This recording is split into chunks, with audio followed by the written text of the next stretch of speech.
Eu queria começar dizendo hoje que sempre que o bispo Francisco ele está com o microfone na mão, hoje por acaso ele não falou essa frase, ele fala uma frase. Vocês sabem qual é? Não é essa semana você vai ter uma uma colheita sobrenatural. Quem sabe qual é a frase? Uma frase que representa a igreja que nós queremos ser. Nós somos uma igreja que primeiro ama a Deus, ama pessoas e faz discípulos. Vamos repetir? Uma igreja que ama a Deus, que ama pessoas e que faz discípulos. Quando os discípulos perguntaram para Jesus, qual é o maior e o primeiro mandamento? Jesus responde para eles que o maior mandamento, o primeiro e o maior mandamento, é amar a Deus sobre todas as coisas, com toda o nosso coração, com toda a nossa alma, com todo nosso entendimento e com toda a nossa força. Esse é o maior e o primeiro mandamento. E quando nós vemos, aí ele vem falando do segundo, e o segundo não é muito diferente, é que você ame o próximo, o outro, como você ama a você mesmo. E Jesus aqui, ele está dizendo para nós, de alguma forma, que olha, nós, essa igreja, nós só vamos conseguir amar o outro, nós só vamos conseguir fazer discípulos, primeiro porque Deus nos amou, e porque Deus nos amou primeiro, nós amamos a Deus e nós podemos amar pessoas. De alguma forma, Jesus, ele fala o seguinte, tudo que nós fizermos no reino de Deus, na cultura do reino de Deus, precisa nascer desse lugar de amar a Deus sobre todas as coisas. E aí a gente entra numa questão que não é nada novo para vocês, que para eu amar a Deus eu preciso conhecê-lo. Porque nós só amamos aquilo que nós conhecemos. Eu amo muito mais o meu marido hoje, vou fazer uma declaração aqui para ele, muito mais hoje, depois de 27, quase 28 anos de casados, do que eu o amava no primeiro ano de casado. Eu não tenho dúvida disso. Porque quanto mais eu o conheço, mais eu o admiro, mais eu o amo. E com Deus não é diferente. E aí, meus queridos, ano passado, eu preguei uma palavra e eu falava sobre o primeiro amor. E entre tantas coisas que eu falei, eu queria trazer uma nesse momento para vocês. E eu me lembro que eu disse para vocês que nós temos um senso comum na igreja que, quando nós falamos do primeiro amor, nós achamos que isso é apenas para os novos convertidos. Então, quem tem 20, 30 anos de convertido não precisa ter a chama, o coração ardente, aquele amor que impulsiona a fazer coisas e coisas para Deus. E eu trouxe justamente para vocês, para a igreja, o ano passado, a necessidade dessa mudança de mentalidade. Porque isso é totalmente destrutivo para o corpo de Cristo, para o reino de Deus, para a igreja. Como que, quando nós pensamos assim, que Jesus, ele fala que nós, a igreja, somos a noiva, ele é o noivo. E por acaso a gente vê uma noiva que não está apaixonada pelo noivo? Bem, às vezes a gente até vê, mas tem alguma coisa errada com isso. Se uma noiva não está apaixonada pelo noivo, se um noivo não está apaixonado pela noiva, tem algo errado nesse relacionamento. A noiva tem aquela expectativa ardente de estar com o noivo, de fazer as coisas que o noivo gosta, de agradar o noivo, de conhecer o noivo, de organizar tudo para o noivo. A igreja precisa viver na expectativa ardente da volta do noivo, das bodas do Cordeiro. O primeiro amor, ele não é característica apenas de novos convertidos. Jesus não vai voltar, eu imagino, eu creio, pelo que eu estudo ou pelo que eu creio, para uma noiva que não é apaixonada por um coração que não arde. E aí eu queria ler com vocês, Apocalipse 2, 1, 7, queria que colocassem para mim. Eu já li, nós já lemos esse texto, eu já li ele com vocês, mas quero ler novamente para lembrá-los e para contextualizá-los. Apocalipse 2, 1. E aí eu quero dizer para vocês que é Apocalipse 2, de 1 a 7. Bom, Apocalipse 2, de 1 a 7 é João escrevendo a carta para a igreja de Éfeso. E aí, contextualizando aqui vocês sobre a questão do novo convertido, da expectativa de Jesus em relação que a sua igreja, a sua noiva, mantenha o coração ardendo, o coração apaixonado, um amor intenso por Ele. A igreja de Éfeso, minimamente ela já tinha 60 anos, ela não era uma igreja recém-construída, não. Os teólogos divergem aí de que a Apocalipse ele foi escrito entre 60 depois de Cristo e 90 depois de Cristo.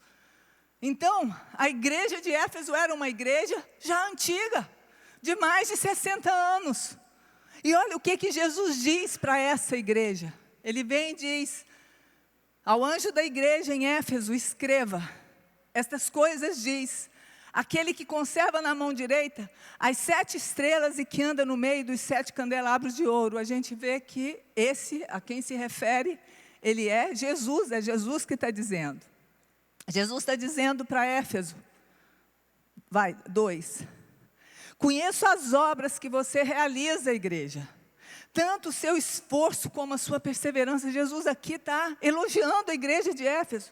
Sei que você não pode suportar os maus e que pôs à prova os que se declaram apóstolos e não são. Vocês não aceitaram corrupção. Vocês não foram coniventes com aqueles que não eram, que não falavam a palavra conforme a palavra deve ser pregada. Você descobriu que eles eram mentirosos e Jesus continua falando. Você tem perseverança, ele continua elogiando a igreja de Éfeso. Você é uma igreja que persevera. Suportou provas por causa do meu nome sem esmurecer. Porém, tenho contra você o seguinte: você abandonou o primeiro amor. E olha a continuidade desse verso.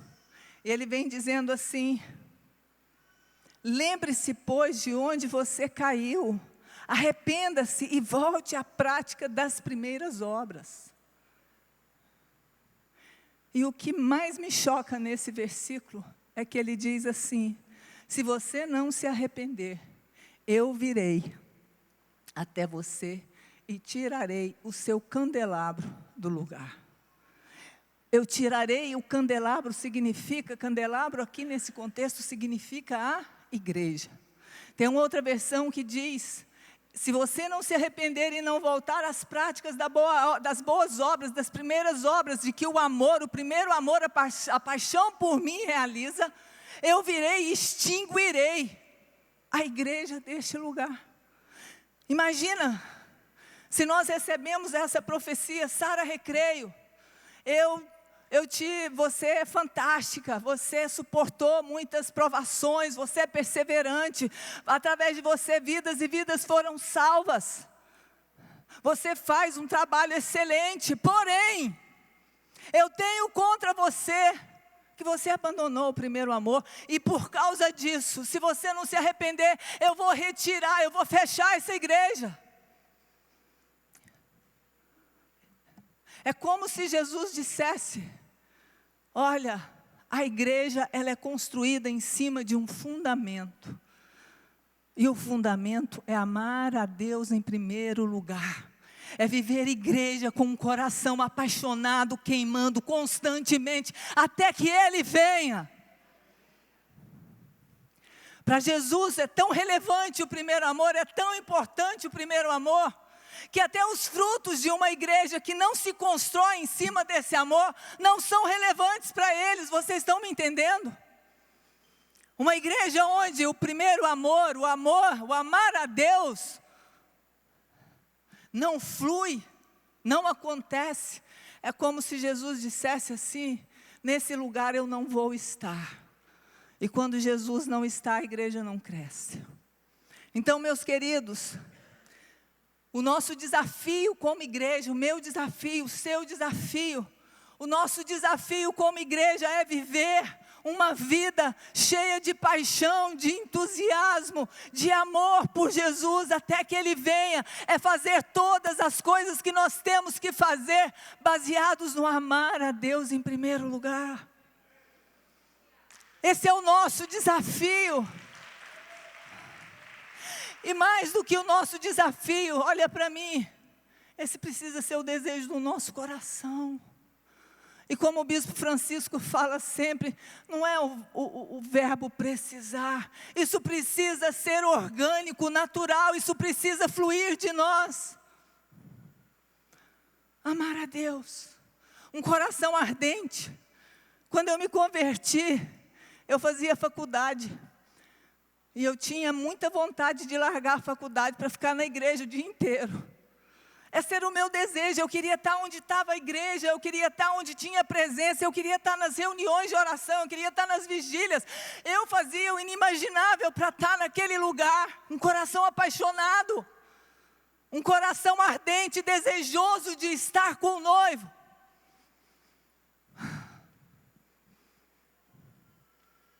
E depois dessa introdução, eu queria compartilhar com vocês aquilo que tem o poder de apagar, de diminuir, de diluir a nossa paixão por Jesus. Muitas coisas acontecem para apagar, para diminuir, para não incendiar, para nos deixar assim, achando que está tudo bem, o primeiro amor é só para os novos convertidos. Não, meus queridos. Jesus espera uma igreja madura, apaixonada, amém? E sendo assim bem honesta com vocês, muito honesta, eu queria dizer para vocês que mesmo pregando isso para vocês, mesmo entendendo isso mais do que nunca, e mesmo desejando, porque eu tenho esse desejo ardente no meu coração de amar a Jesus muito mais, eu quero dizer para vocês que mesmo desse jeito, eu me pego tantas e tantas vezes com o meu coração frio.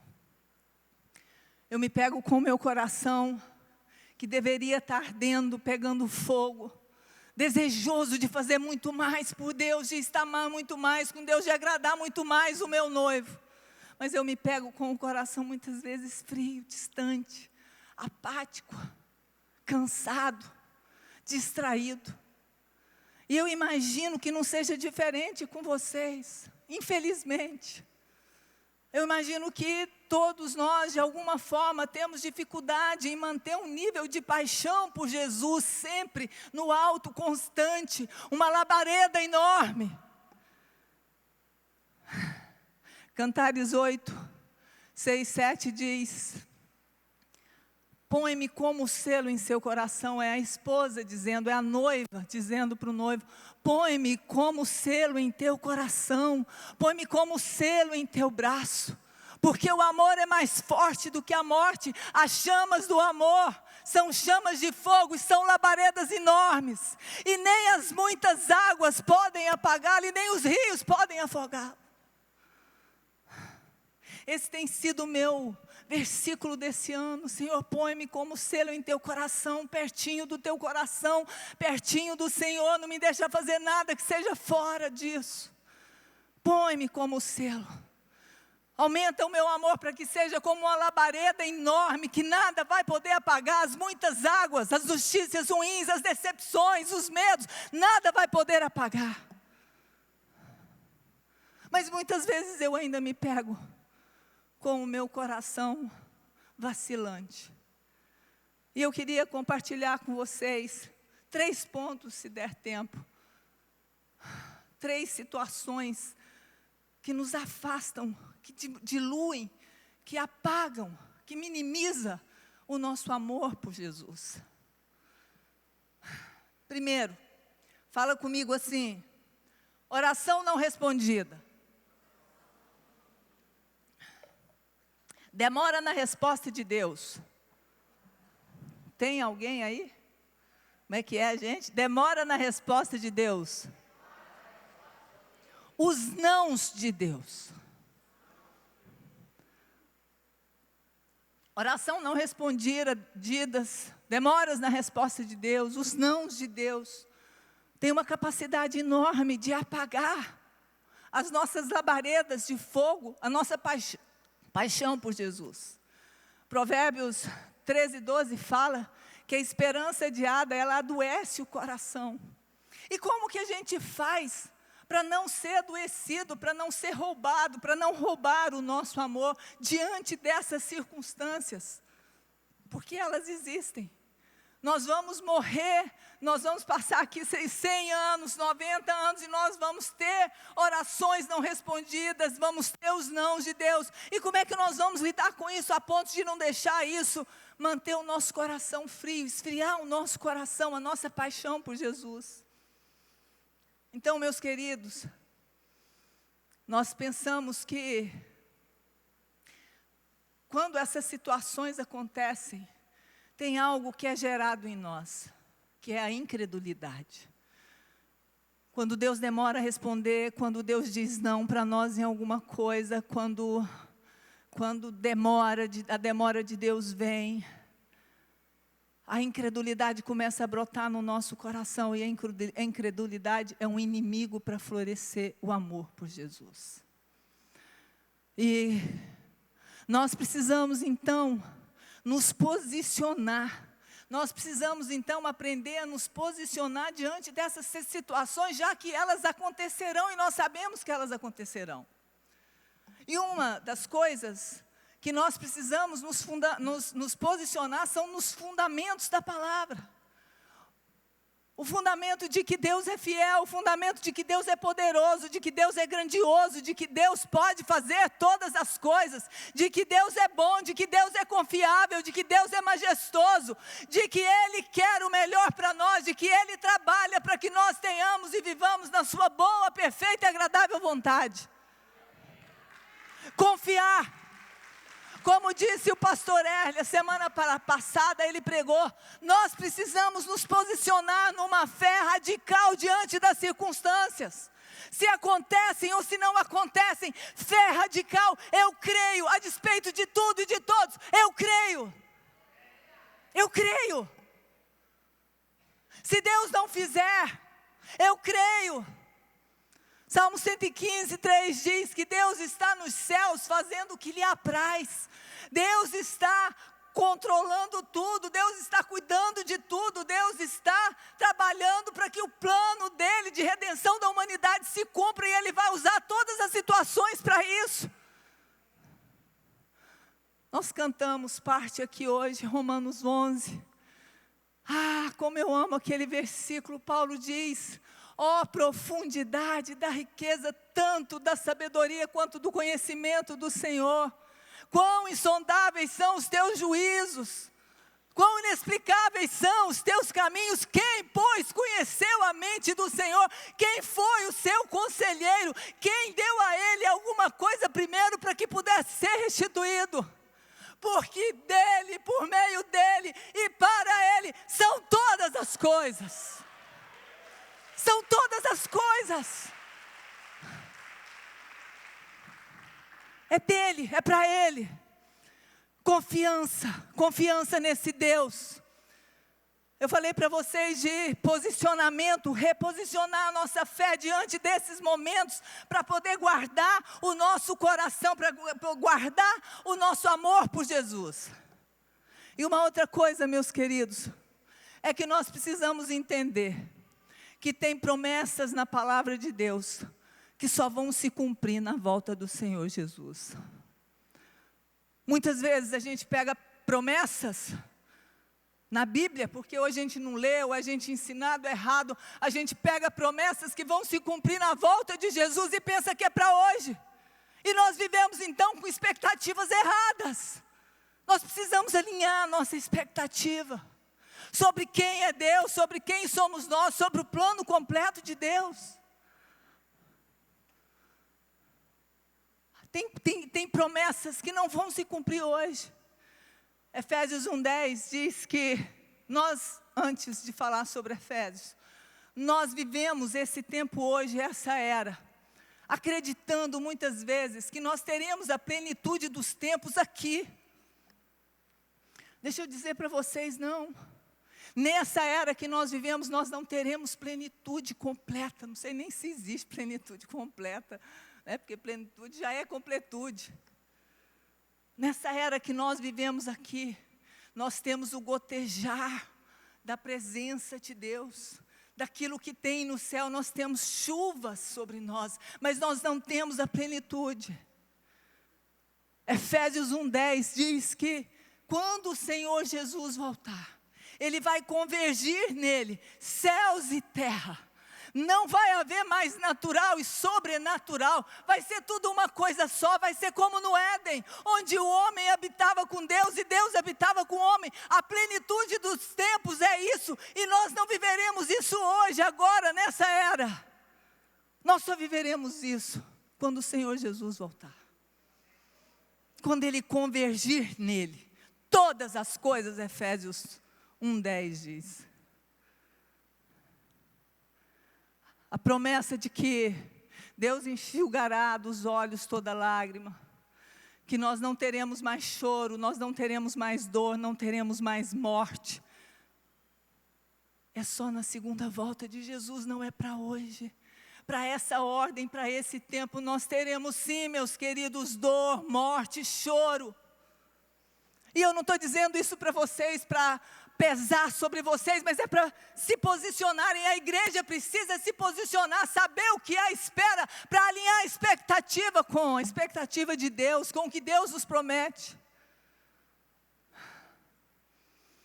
O versículo de Apocalipse 21, ele segue dizendo assim: não haverá mais dor, mais choro, nem morte, porque isso, como é que é o versículo no final? Deixa eu ver aqui. Ele fala assim: porque as primeiras coisas passaram. Nessa outra minha versão fala assim: pois a antiga ordem já passou. Ele está se referindo aqui ao que nós vivemos hoje.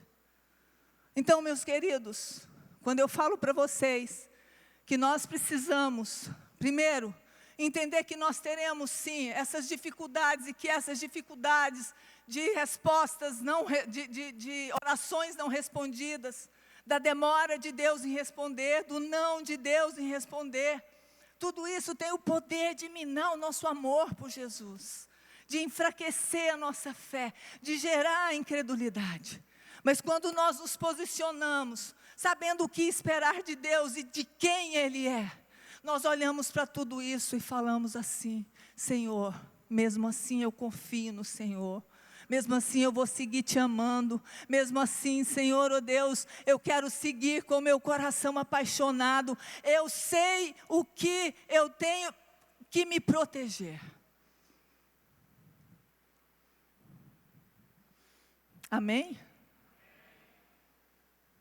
Vocês estão bem caladinhos.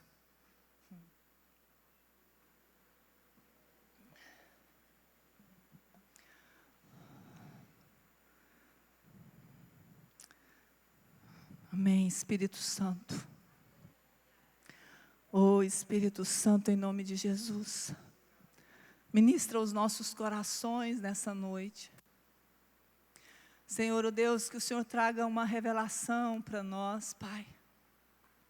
Que o Senhor abra os nossos olhos, abra o nosso entendimento, traga discernimento para nós, Senhor. De como nós devemos viver, Senhor, oh Deus, nesse tempo que se chama hoje. De como, Senhor, oh Deus, Pai, nós devemos proteger o nosso coração, proteger, Senhor, o nosso amor por Ti e fazê-lo aumentar a cada dia. Nós te pedimos, Espírito Santo, nessa noite, faz isso. Em nome de Jesus. Outra coisa, e eu vou passar bem rápido por isso.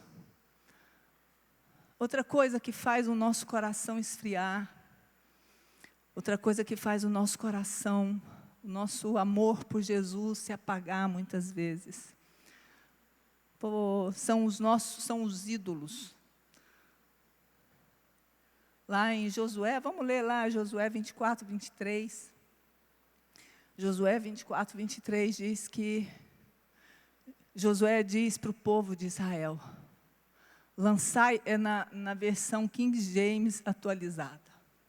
Então, Josué ordenou ao povo, lançai fora, pois, todos os deuses e ídolos estrangeiros que estão no meio de vocês. Lê comigo esse final.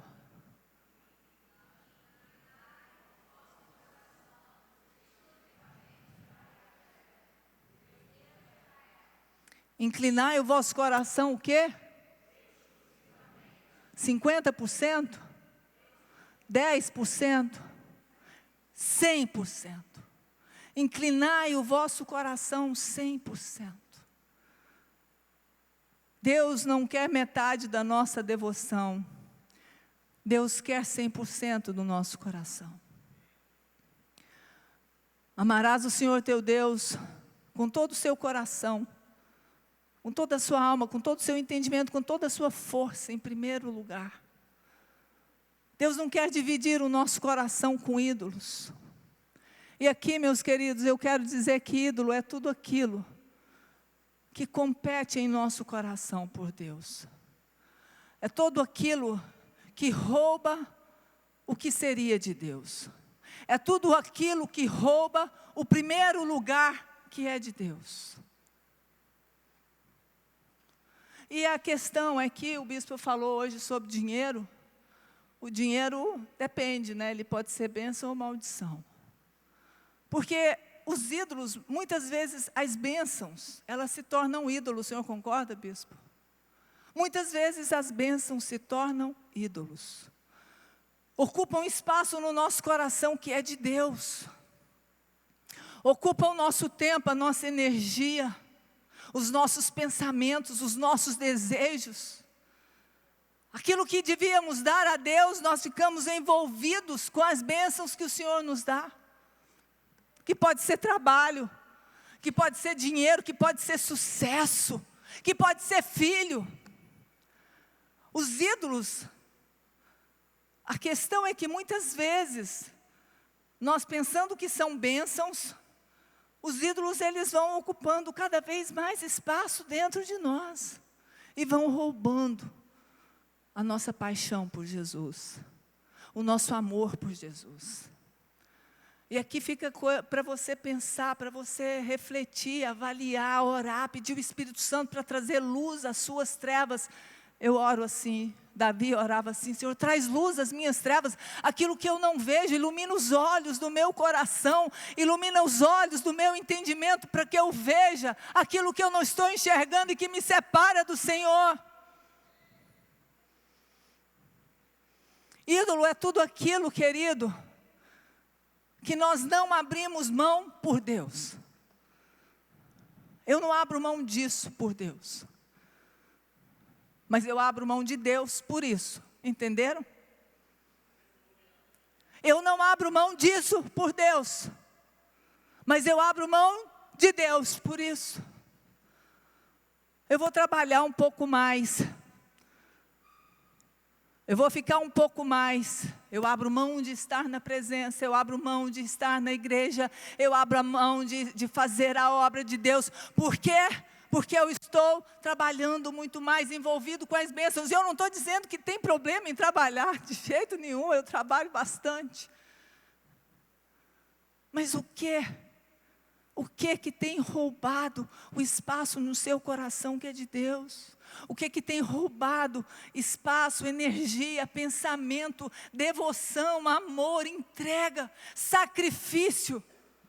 Que você deveria entregar ao Senhor exclusivamente, inclinar o coração exclusivamente ao Senhor, e você tem depositado, mesmo que sejam em outras bênçãos, como filhos. A gente conhece famílias que os filhos são ídolos, que a mãe, que o pai, que os pais só deixam de fazer tudo por causa do filho, abrem mão de tudo por causa do filho. Os ídolos, querido, lançai fora os ídolos. A semana passada, eu ministrando a oferta, eu falei que, eu conversando com uma pessoa, E aí eu perguntei para ela, qual é a sua escala de prioridade? E ele me respondeu, Deus, família, trabalho, igreja. E aí eu chamei para fazer aquela pizza, para ver quanto que você gasta do seu tempo com cada coisa. E aí o pedaço de pizza dele ficou 70% trabalho, 20% família, 2% lazer, 8% Deus. Ele tinha a intenção e ele tinha um discurso pronto, que muitas vezes nós falamos isso. Não, Deus em primeiro lugar, Deus em primeiro lugar. Mas na prática, quando nós vamos ver, isso não é coerente, isso não é real. De tempos em tempos, nós precisamos fazer essa avaliação. O que tem ocupado o primeiro lugar nas nossas vidas? O que tem tomado mais as nossas atenções, o nosso afeto, o nosso olhar, que rouba o lugar que era do Senhor? Vocês estão comigo?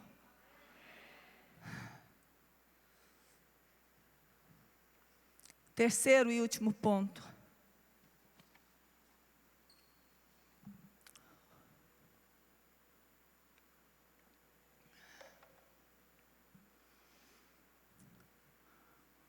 O que mais tem poder de roubar a nossa paixão por Jesus?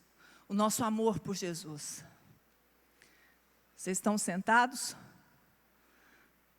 Apertem os cintos. Pecados ocultos.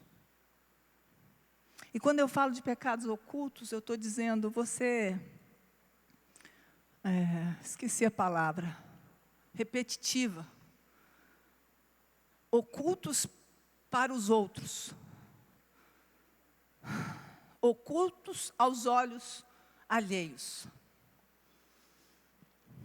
O pecado, ele tem o poder de nos separar de Deus. Vocês sabem disso. Isaías 53 fala, mas os nossos pecados fazem separação entre nós e o nosso Deus. Tem uma passagem em Cantares 15, 2:15, que fala assim, destruam as raposas, fala comigo, raposas. Destruam as raposas e as raposinhas, fala comigo, raposinhas.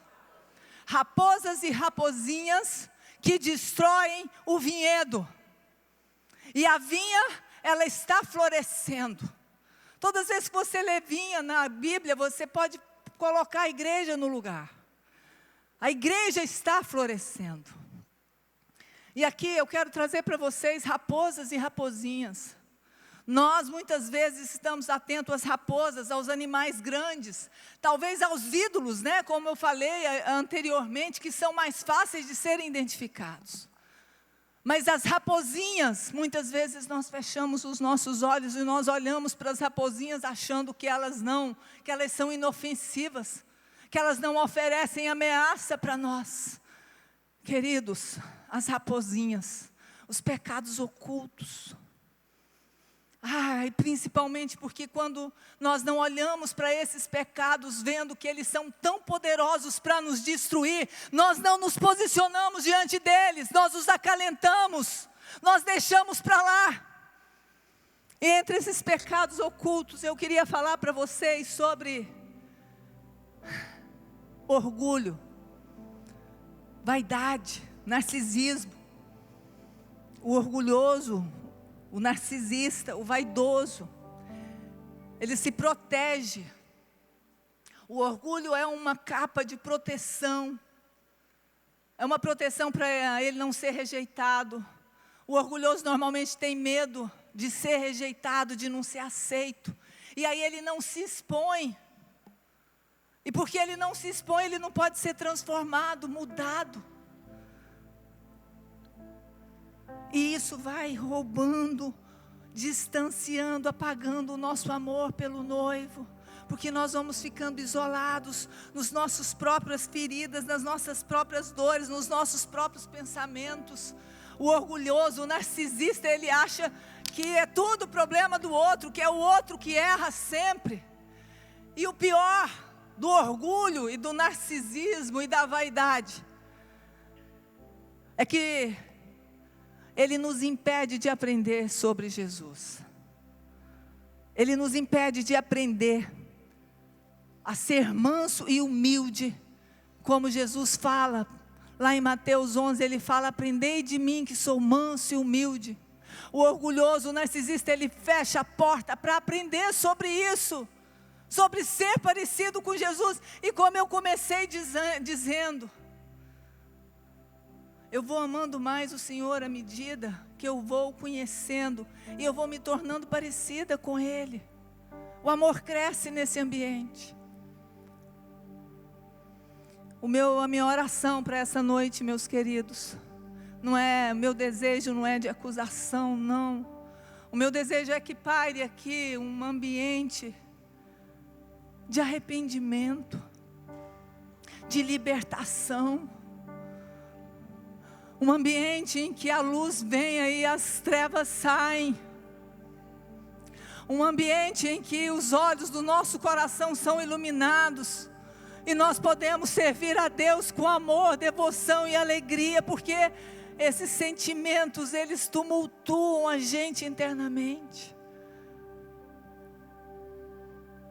Decepção com homens é outra raposinha. Nós nos decepcionamos com líderes, com pastores. Nós decepcionamos porque líderes e pastores erram, machucam a gente, sim. Com certeza eu já machuquei tantos.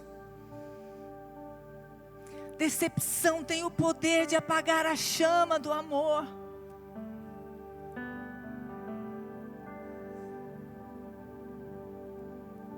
A decepção com os homens, muitas vezes elas surgem quando nós trocamos.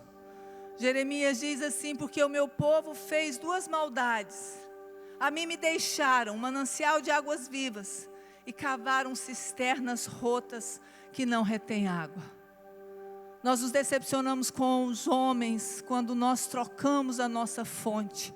Nós deixamos de olhar para Ele, para o Senhor, de cultivar o nosso tempo de oração, de entrega, de cultivar o nosso amor, e começamos a pôr os nossos olhos, a nossa expectativa no homem, no irmão, no líder, no pastor.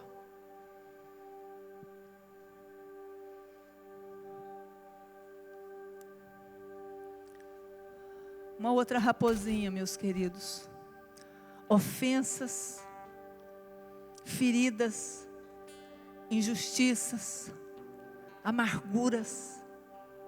Essas raposinhas destroem todo o vinhedo, toda a vinha. Hebreus 12:15, podem colocar para mim. Nós estamos indo para o final. Hebreus 12:15 diz: cuidem para que ninguém fique afastado da graça, da bondade, do amor de Deus.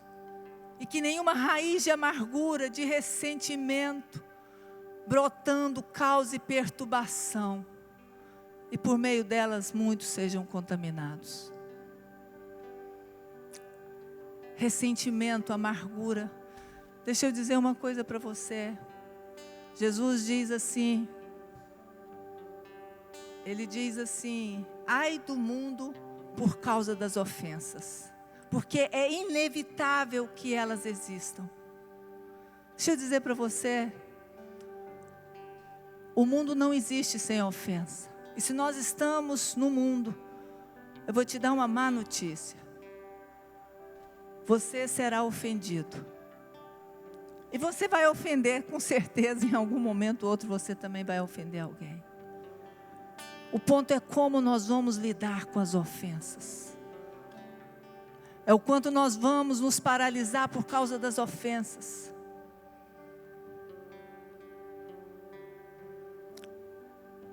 Meu desejo é que a gente possa colocar no livro dos sonhos assim: Senhor, eu quero ser uma pessoa que não se ofende. Eu quero ser uma pessoa que resiste a ser ofendido, ofendida.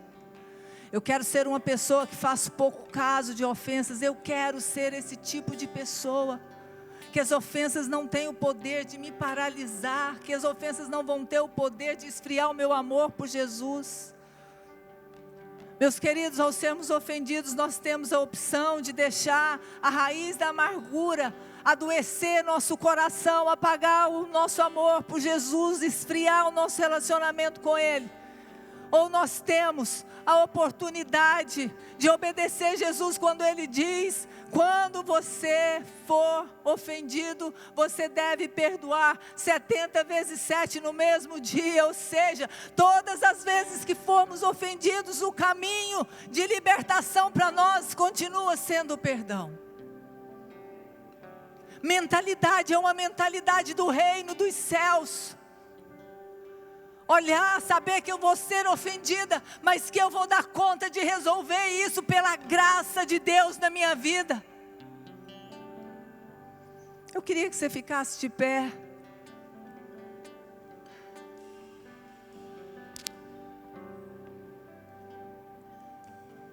Mateus 24:12. Mateus 24, Jesus é o Jesus falando, né? É um sermão escatológico de Jesus. Em Mateus 24, Jesus está falando sobre o final dos tempos. E lá em Mateus 24:12, Ele diz assim: no final dos tempos, o amor de muitos esfriará, mas não o amor de todos. Vou repetir para vocês. Essa versão minha é diferente. Aqui está dizendo: e por se multiplicar a iniquidade, o pecado, o amor se esfriará de quase todos. Meus queridos, eu e você, a Sara Recreio, a Igreja do Senhor Jesus, temos um compromisso de fazer parte desse grupo dos quase todos. Nós permaneceremos. 24:12, continuando o versículo, fala: no final dos tempos o amor de muitos esfriará, mas não o amor de todos. E aquele que permanecer até o fim será salvo. Em nome de Jesus, o nosso compromisso com o Senhor, o nosso compromisso com a palavra, é de sermos pessoas que guardam o nosso coração, que fomentam um ambiente no nosso coração, do amor por Jesus crescer e permanecer, não apenas quando nós nos convertemos, mas durante todas as nossas vidas, até que o Senhor venha, ou até que nós morramos. Eu queria que você fechasse os seus olhos. E eu gostaria que você orasse. Você e o Senhor agora. O Espírito Santo está aqui. E o Espírito Santo quer mover nos nossos corações. E o Espírito Santo quer trazer arrependimento a nós, nos convencer daquilo que nos separa de Deus. O Espírito Santo quer trazer para nós um constrangimento santo, daquilo que nós precisamos abrir mão nas nossas vidas, daquilo que nós precisamos entregar para o Senhor. Comece a orar em nome de Jesus. Enquanto nós vamos tocando uma música, eu gostaria que você não se distraísse agora. Eu gostaria que você, de forma bem intencional, você estivesse agora pedindo ao Espírito Santo que te visitasse e trouxesse sobre você revelação, constrangimento, arrependimento. Ah, Deus, em nome de Jesus, Senhor, nós queremos ser uma igreja, Pai, que conserva o amor pelo Senhor. Nós queremos ser uma igreja que te ama, Senhor, e que o Senhor tem prazer de estar, Pai, porque encontra corações ardentes pelo Senhor, Pai. Move, Espírito Santo, nessa noite. Meu querido e minha querida, se você tiver liberdade, ajoelhe-se agora. Começa dizendo para o Senhor que você pede perdão a Ele, que você quer, nesses dias, abrir mão daquilo que tem tomado espaço no seu coração, que você quer perdoar quem te feriu, que você quer ficar livre das raízes de amargura, que você quer perdoar aqueles que te decepcionaram, que te feriram, que você quer lançar fora a incredulidade do seu coração, porque você confia nele. Oh Deus, em nome de Jesus, passa sobre nós, Espírito Santo, nessa noite. Oh Deus, trazendo sobre nós libertação, arrependimento. Espírito Santo, nós te pedimos, nós oramos para que a tua doce presença nos envolva. Nós te pedimos, limpa o nosso coração, Senhor. Nós queremos um coração, oh Deus, onde a terra é fértil para o amor, por Jesus florescer, crescer, Pai.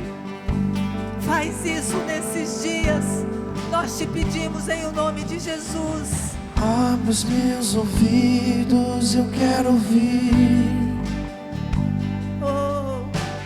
Abre os meus olhos, eu quero ver.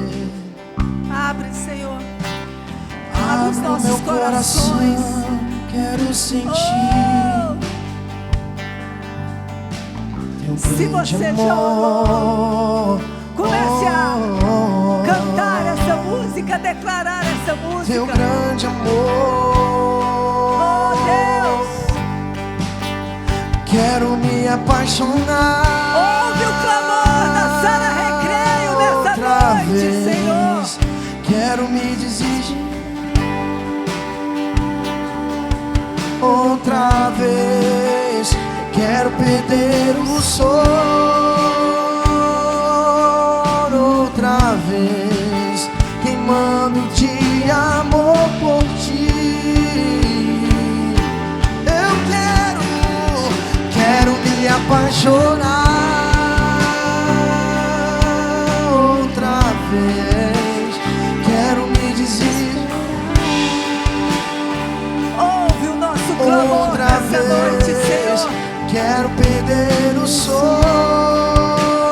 Fere o nosso coração outra de amor por vez, ti, Senhor. queimando de Amor por ti. Abre os meus ouvidos. Abre os meus ouvidos, eu quero ouvir. Nós queremos, Senhor. Abre os meus olhos, eu quero ver. Abre o meu coração, quero sentir teu grande amor.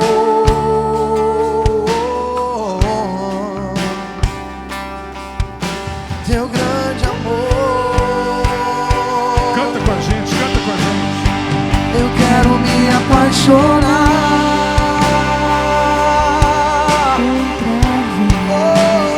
Quero me desesperar outra vez. Eu quero perder o sono Outra vez. queimando de amor por ti. Eu quero se me apaixonar. Canta com a gente. Quero me desesperar.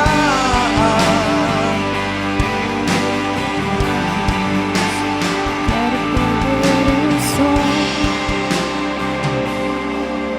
outra vez. Queimando de Amor por ti. Nós como igreja tomamos uma decisão. A nossa decisão é ter raízes profundas. Nós não queremos uma igreja rasa, superficial. Nós queremos uma igreja apaixonada. Sabe por quê? Porque no dia mau, se você não tiver raízes profundas, você não suporta a ventania. Você precisa ter raízes profundas.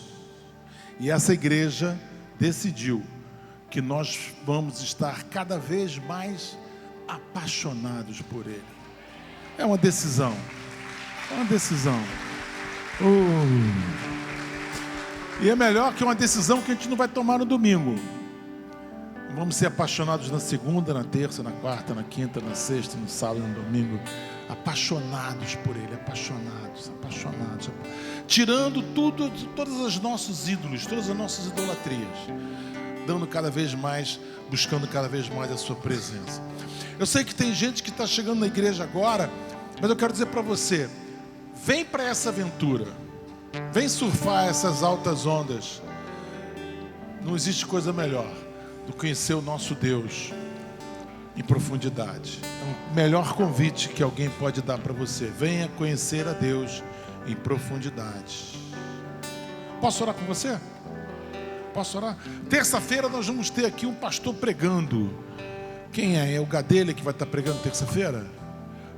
Bom, depois a gente vai avisar vocês. Terça-feira a gente vai ter um pregador aqui. Mas, segunda-feira, nós temos o nosso devocional, 8h30, no Instagram, devocional Sara, e estamos lá, cada vez mais apaixonados pela palavra.